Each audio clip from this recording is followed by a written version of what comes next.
Doublez votre taux de prise de mandat exclusif et explosez votre chiffre d'affaires. Vous avez décroché un rendez-vous d'estimation, mais comme beaucoup, vous allez attendre le jour J pour recontacter le vendeur.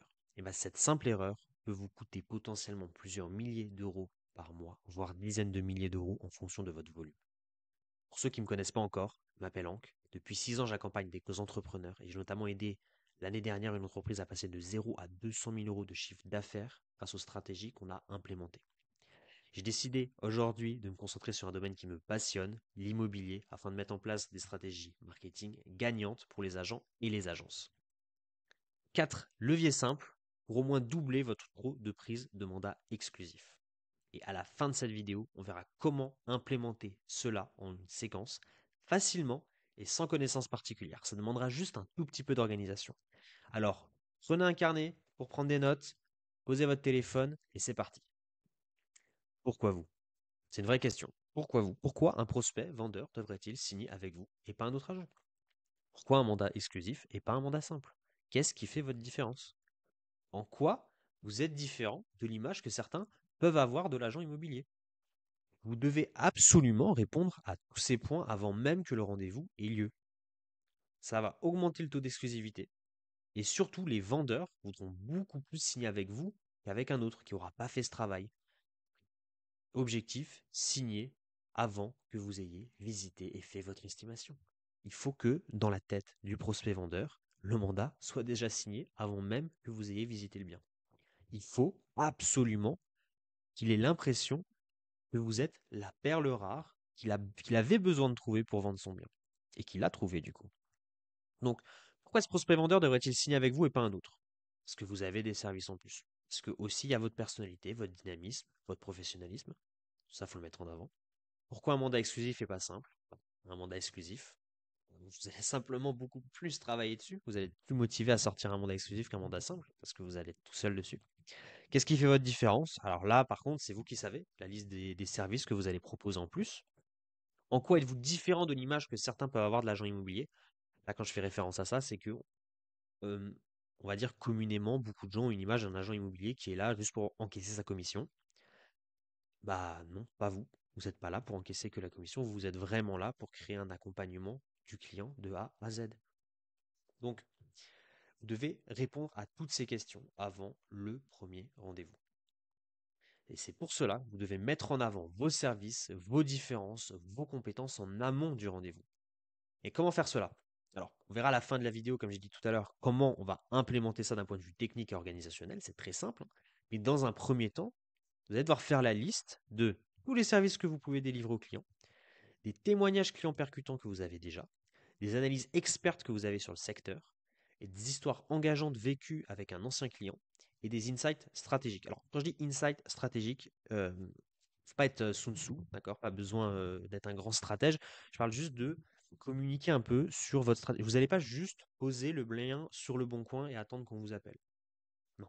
Vous allez, il faut que le prospect soit au courant, plus ou moins largement, hein, pas la peine de rentrer dans les détails, mais que vous faites bien plus que ça. Et vous allez pouvoir utiliser donc la liste tout ça pour envoyer un maximum de valeur au client avant même le rendez-vous. Le premier message post-rendez-vous inutile ou comment créer de l'engagement. Vous êtes sur le bon coin, vous appelez un propriétaire, vous décrochez un rendez-vous avec lui, super, vous notez ça, et vous attendez le jour du rendez-vous. Voilà, c'est clairement le pire truc à faire. Arrêtez ça tout de suite. En plus de la séquence prédéfinie qu'on a vue dans le point 1 qu'on va envoyer, et qu'on verra plus tard comment l'implémenter, vous devez absolument lui envoyer un message de remerciement. Je mets des guillemets à remerciement parce que ce n'est pas qu'un message de remerciement. On va au-delà de ça. Ce message, donc, il confirme la prise de rendez-vous. Mais en plus de ça, il va poser une question pertinente, personnalisée. Le but, c'est de qualifier le prospect, de créer une relation de confiance et de continuer à l'engager. Donc, ça va aussi permettre de réunir le maximum d'informations qui seront utiles pendant la prise de mandat, simplement pendant votre rendez-vous. Par exemple, les questions pertinentes. Évidemment, il faut qu'elles soient personnalisées, donc le prospect vous a communiqué en amont de toute façon de votre prise de rendez-vous des informations. Là, je vous mets juste des petits exemples pour que vous ayez un peu en tête ce qui peut se faire. À quelle difficulté vous avez été confronté jusqu'ici en tentant de vendre votre bien? Vous m'avez parlé de travaux lors de notre échange. Est-ce que vous pouvez me dire de quelle ampleur? Quelles sont les raisons qui vous poussent à vendre maintenant? Quel serait le délai idéal pour la vente du bien? Etc., etc. En fait, les questions, tout est possible. Le but, c'est que le prospect vous donne des informations et surtout ait un échange avec vous et que vous lui répondez pour continuer à avoir une discussion après la prise de rendez-vous. Et si le prospect vous parle d'un problème, ça c'est super important et que vous pouvez le régler, d'accord? Très souvent, ça va être le cas. Je pense notamment, voilà, oui, j'ai fait des photos, mais elles n'étaient pas professionnelles. J'ai essayé de faire appel à un photographe, mais j'étais pas satisfait. Si vous avez un service d'home staging et de photos, c'est le moment de le mettre en avant. C'est le moment de montrer vos services aussi. L'effet d'urgence. En anglais, on appelle ça la FOMO, la Fear of Missing Out. Donc, c'est la peur de rater une opportunité. Et dans le point 1, donc, on a parlé de ce que vous savez faire en plus. Maintenant, on va parler concrètement de ceux qui veulent vendre leurs biens et comment un mandat exclusif peut y contribuer. Donc, votre discours doit aussi insister sur le fait que le vendeur vient de trouver la perle rare des agents IMO. Évidemment, vous n'allez pas le dire comme ça, mais c'est l'intention qui doit être en dégagée.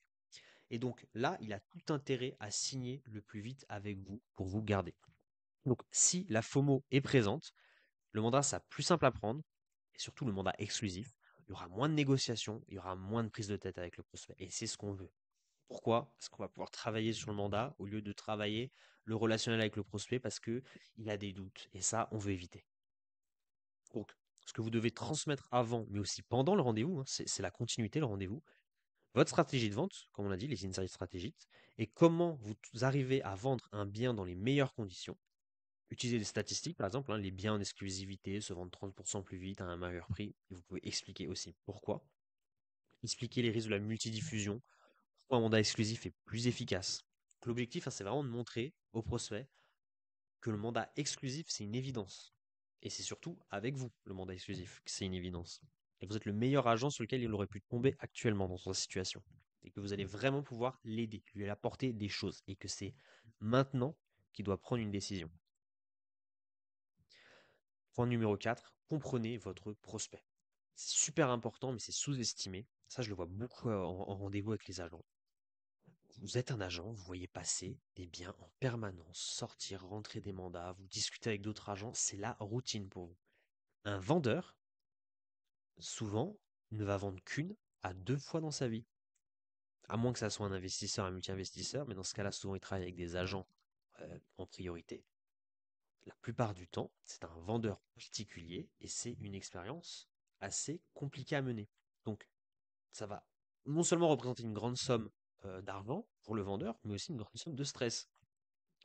Donc, avoir toujours ça en tête quand on prépare et qu'on écrit les messages, et surtout quand on lui parle, il ne connaît pas, slash, mal votre valeur ajoutée. Donc, ce qui est évident pour vous n'est pas évident pour lui. Et ça, c'est un fait. Donc, toujours expliquer et être sûr que le prospect a bien compris les choses.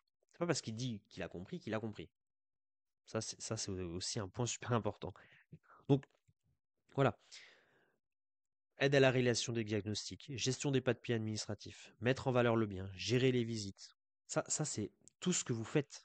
Vous n'êtes pas là pour encaisser une commission en vous la coulant douce dans votre canapé. Donc, le vendeur, c'est souvent ce genre d'image de l'agent immobilier. Et vous devez comprendre, c'est normal, c'est normal. Il est très peu exposé aux agents immobiliers. Et donc, vous devez passer le stade dessus, vous devez lui faire passer un stade au-dessus. Comprendre que l'agent immobilier va pouvoir l'aider dans toutes ces tâches-là. Qui se disent waouh, cet agent, il me comprend. Il est tellement compétent comparé aux autres que j'ai entendus jusque-là, que j'ai vu passer chez moi. Il n'est pas que là pour encaisser des commissions. Voilà. Comment implémenter ça concrètement? Une bonne préparation et organisation sont essentielles pour une mise en place efficace. J'ai donc structuré ça en plusieurs étapes qu'on va voir tout de suite. C'est très simple à suivre, mais il faut les suivre. 1. Collecte des informations. Réunissez tous les éléments nécessaires qu'on a vus au point 1. Liste des services, témoignages, analyse, histoire engageante, insight stratégique. Super important de les, dans un premier temps, tout réunir, que vous ayez une vision d'ensemble. Ensuite, là, vous allez préparer les communications. Donc, vous allez rédiger 3 mails mettant en avant différents points clés mentionnés ci-dessus. Vous allez préparer un SMS ou message WhatsApp, conseil WhatsApp qui a un meilleur taux d'ouverture, de remerciement en intégrant une question pour engager la conversation. La question est personnalisée. évidemment. Et vous allez rédiger un message type, un autre message type qui ira aussi par WhatsApp ou par SMS en demandant au prospect de préparer certains documents pour le jour du rendez-vous. Ce message est super important, j'en ai pas parlé au-dessus, mais il va non seulement permettre de réengager le prospect par message, parce qu'en fait le but c'est d'envoyer les autres sources par mail plutôt que par message, mais aussi pour lui dire que vous lui avez envoyé des mails. C'est super important parce que parfois le prospect va pas voir sa boîte email pendant 2, 3, 4 jours et vous avez envie qu'il voit les mails que vous avez préparés. Donc ensuite, planification de l'envoi des messages. C'est simple. Bloquez un créneau quotidien le matin, ou quand vous arrivez. Consacrez les 10 premières minutes de votre journée à cette tâche. Ça va être très rapide. Vous devez avoir un CRM où vous suivez correctement les clients. Et vous envoyez les messages. Vous allez voir en dessous, j'ai préparé une séquence très simple que vous allez pouvoir suivre. Vous allez pouvoir juste la copier-coller. Et ces 10 minutes-là vont vous rapporter énormément sur le long terme. Ces 10 petites minutes où vous prenez le temps d'envoyer les messages, de vérifier que les messages ont été lus, de voir un peu comment ça réagit. Parce que le but aussi, c'est de s'améliorer, hein, si ça réagit plutôt mal ou il y a un très petit taux d'ouverture. Intégration subtile des rappels de rendez-vous. Donc voilà, vous mentionnez le rendez-vous à chaque fois de manière naturelle dans vos messages pour le garder à la tête du prospect. Donc par exemple, à la fin du message, on a bien rendez-vous le X à telle heure. Super important, mais ça ne doit pas être l'objet, ça peut être subtil à chaque fois. Suivi des communications, donc de temps en temps, envoyer un SMS pour prévenir le prospect que vous lui avez envoyé un mail. Donc là, c'est en plus de le message qui va partir pour lui demander des documents nécessaires.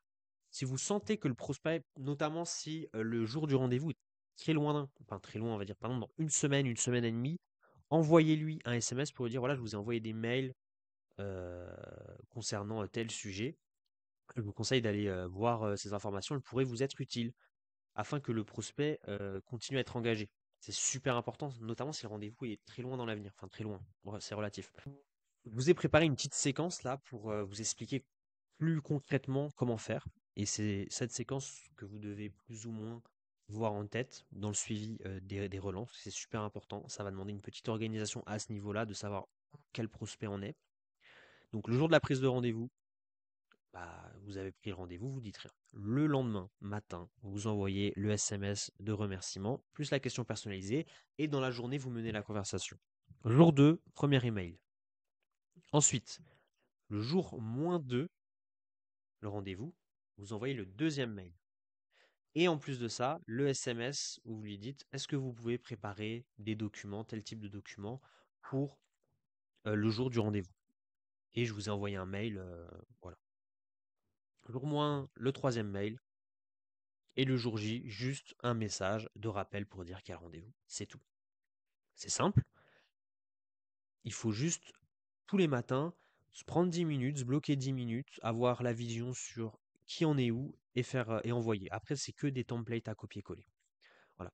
Donc, si vous avez des compétences en automatisation ou accès à un expert qui est capable de le faire et qui a un logiciel adapté, vous pouvez très bien automatiser 90 voire même 100% du processus en fonction. Ça le rendra encore plus puissant parce qu'une fois que c'est mis en place, vous n'aurez plus qu'à gérer soit le tout premier message, il y aura même moyen de l'automatiser de nos jours avec IA. Donc, si vous souhaitez implémenter cette stratégie dans votre activité, je vous invite à prendre rendez-vous via le lien de mon calendrier en description et nous pourrons en discuter plus en détail. Et j'en profiterai pour faire une review complète de vos stratégies marketing et je vous donnerai des conseils directement applicables. Et avant de quitter cette vidéo, je vous recommande de visionner celle-ci où j'explique en détail les différents canaux d'acquisition pour générer des leads.